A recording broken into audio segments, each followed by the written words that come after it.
Most people lose control on a perfectly ordinary Tuesday afternoon. Gas station line backed up to the street, pharmacy shelf wiped clean, phone sitting at 4% with nowhere to charge it. No earthquake, no hurricane, no headline event, just the accumulated cost of months of not acting on something they already knew they should do. Here is what gets almost no airtime in any conversation about preparedness. The things that vanish first during a disruption are the things you have bought 100 times without thinking. They disappear because millions of people reach for them at the exact same moment, and the retail system was built to handle steady, predictable daily demand, not a synchronized national grab.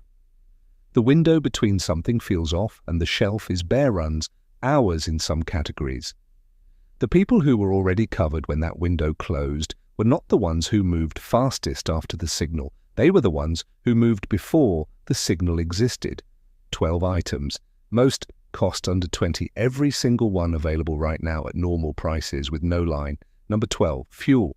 Before food, before medicine, before anything else on this list, fuel access is the first system that visibly breaks down in any disruption, every time, without exception. A storm gets named, a supply chain headline drops. Within hours, gas stations have lines stretching into the street, and some run dry before nightfall.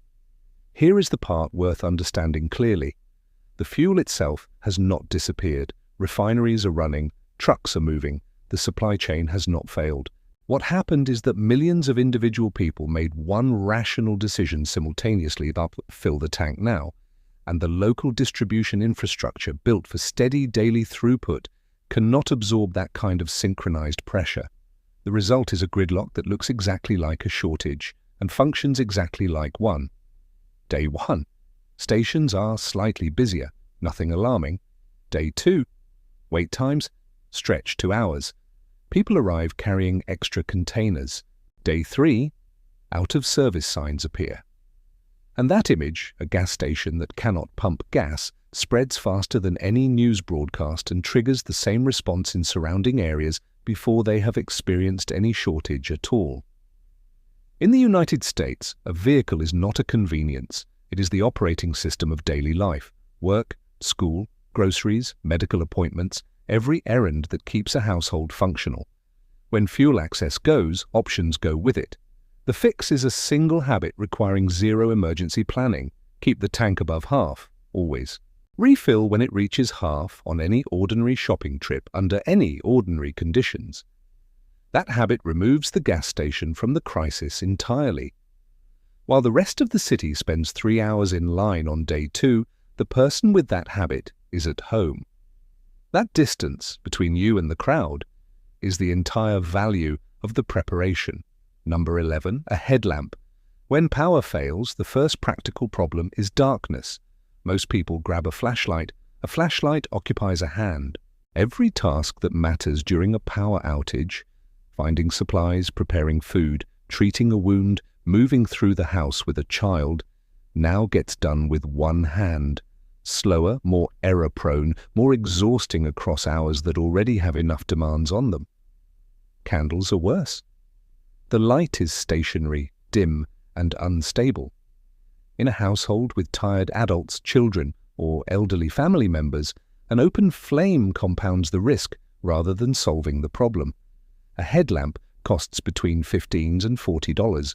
The light tracks wherever you look. Both hands stay free. Brightness is adjustable. A quality LED unit runs 8 to 20 hours on a single battery set with zero fire risk.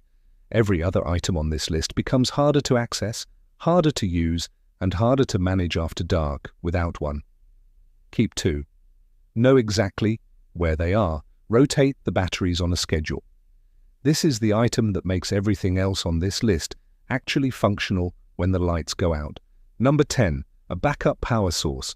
A power outage does not feel serious in the first 15 minutes. By hour 3, something has shifted. The phone is at 28%, the router is dark. Every news refresh costs battery that is not coming back. The percentage stops being a number, it becomes a countdown. By hour 8, the decisions being made are ones nobody planned for. Do I use the last charge to call someone or stay connected to information? Can I coordinate anything from here at all? A power outage becomes a loss of control at the precise moment the systems keeping a person informed and connected go silent simultaneously. The goal of a backup power source is narrow and specific. Keep the phone charged, maintain internet access where possible, preserve basic lighting. Those three functions are enough to stay stable through most outage scenarios. A mid-range portable power station handles all three without installation or expertise. Here is where most people fail this category silently. They buy the device, they put it in a drawer. 3 months later, when they reach for it, the battery is at 11%. A power source that has not been maintained is a false sense of security. And a false sense of security is more dangerous than having nothing because it removed the urgency to build something real. Keep it charged, keep it accessible. When using it, run the phone first, internet second, lighting third. Number 9, a manual can opener. This one earned its place on the list specifically because of how consistently it is missing from households that genuinely believe they are prepared. Canned food is the most common thing people store: beans, vegetables, soup, fish. A reasonable foundation for any short-term supply. Every single can in that supply depends on one thing. Electric can openers stop working the moment power does. Improvising with a knife is slow, unreliable, and genuinely dangerous. A manual can opener costs under $10. A can that cannot be opened is functionally identical to not having the food at all. Preparation that stops one step before completion is not preparation. It is the illusion of preparation, and that gap reveals itself at the exact moment there is no time left to close it. Own at least one reliable manual opener. Keep a second in the emergency kit. The cost to close this gap is under $10. Number 8. Water filtration. Water running through the tap is not the same as safe water. Municipal systems depend on powered pumping stations, aging infrastructure, and treatment facilities that were designed decades ago. When those systems face stress, flooding, power failures at pumping stations, contamination from disrupted sources, the water that continues flowing may no longer be safe. The detail that makes this genuinely unsettling: compromised tap water looks completely normal, clear, no odor, visually identical to safe water in every way the human eye can assess. Boil advisories get issued regularly after infrastructure events and flooding. They require boiling all water used for drinking, cooking, and brushing teeth until the system is verified clean. A portable water filter requires no power, no fuel, no fire. Gravity-fed filters, pump filters, and filter straws remove bacteria, protozoa, and many chemical contaminants from tap water or any available source. A household-appropriate unit costs $20 to $80. The risk it addresses is documented, recurring, and far more common than most people realize before they need to think about it for the first time. Number 7. Medicine and a basic first aid kit. The situations that actually occur during disruptions are mundane. A fever at 11 p.m. when the pharmacy closed 2 hours ago. A child with an ear infection on day 2 of an outage. A wound from ordinary activity that needs cleaning immediately. Under normal conditions, these are minor inconveniences. Under disrupted conditions, stores crowded, shelves thinning, movement limited. The same situations compound quickly. A fever treated in the first hours is one uncomfortable evening. The same fever, unmedicated, runs across multiple days and affects every person in the household. Over-the-counter analgesics and fever reducers are among the first products to clear pharmacy shelves when any public health concern escalates. That is a documented pattern from multiple recent events, not speculation.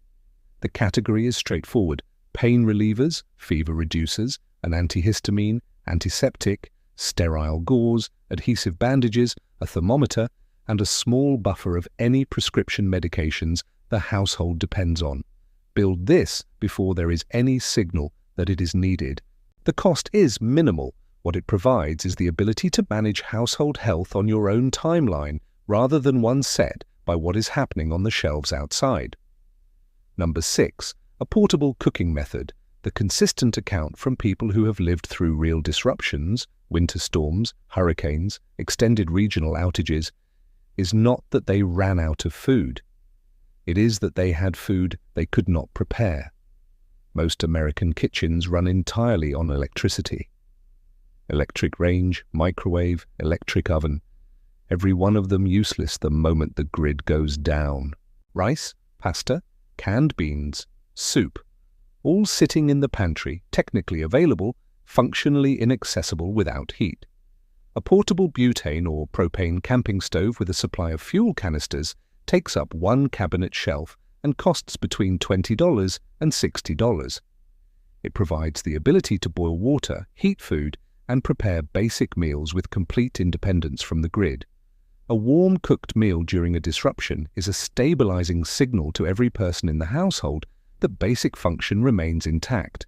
Research on disaster psychology points consistently to routine as a primary factor in maintaining household stability during extended events.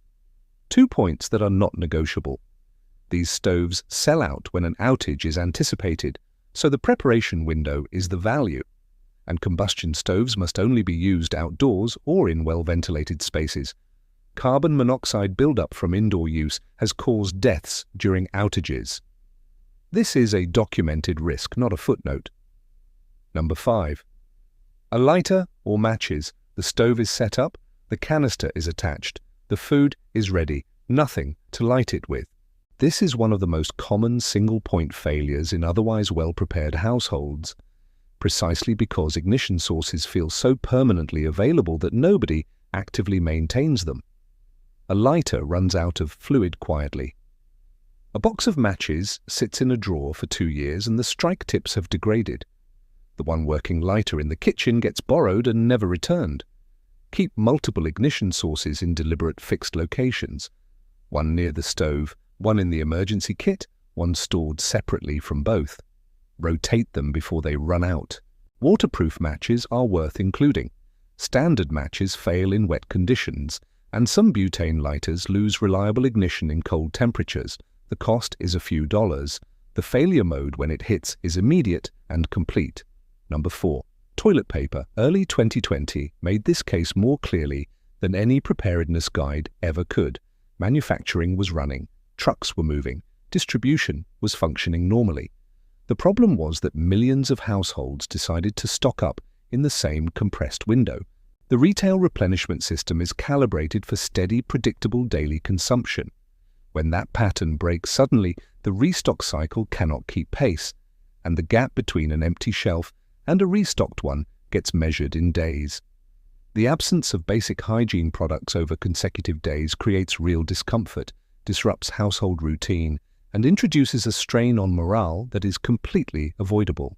A few extra packages bought on any ordinary shopping trip before any signal of disruption. That is the entire strategy. The moment most people think they should grab an extra pack is the moment the window has already closed. At that point, you are not acting ahead of the crowd. You are the crowd. Number 3, salt and basic seasonings. Day 1 of a disruption. Food is adequate. Things feel manageable. Day 2, food tastes flat, nothing alarming. People eat without thinking.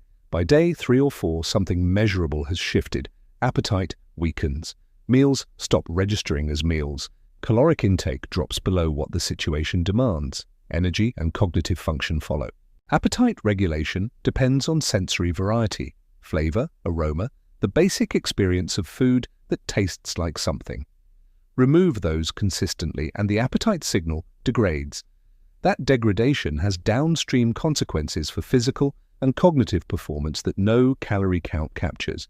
Salt is the baseline. Without it, even simple staples like rice or pasta become progressively harder to eat consistently.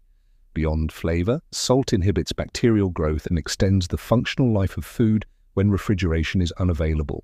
Basic dried seasonings, pepper, garlic powder, dried herbs, restore enough variety to keep appetite stable across consecutive days. Cheap, lightweight, shelf-stable, takes up almost no space. Buy them before the moment when everyone else realizes they need them. Number 2. Batteries, AA and AAA. The headlamp needs them. The emergency flashlight needs them.